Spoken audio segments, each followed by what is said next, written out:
বন্ধুরা, যদি আমরা কোনো কিছু একটা পড়ি বা পড়াশোনা করি, চাহে কোরআন পড়ি বা চাহে আমরা কোনো কিতাব পড়ি, যদি কিতাবের মূল্যটা না বুঝি, যে অর্থ, যে মিনিংগুলো যদি না বুঝি, তো আমাদের কিছু বস্তু বোঝার কারণে বহুত কঠিন বুঝাইলে আমরা মাদ্রাসাত পড়ি, মাদ্রাসাত পড়া বা যেগুলো কোরআনে হাফিজ পড়ে মানুষগুলা সির্ফ কোরআন পড়া জানে, কোরআনের যে মতলবগুলো কেউ কিছু জানে না।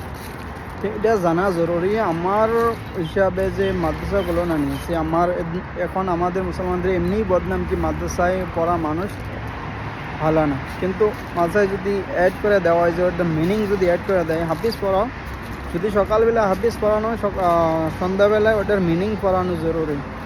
তো যায়া হাফিজরা যায়া আগে যা বারবার পারবো, আগে দুনিয়ার রাস্তা দেখতে পাইব, কি করে সায়েন্স বা ইয়ে যেগুলো বস্তু হয়েছে ওগুলো বস্তু বই বুঝতে পারবো, আর কত জরুরি ওটাও বুঝতে পারবো। তো আপনার কি মতামত জানাবেন।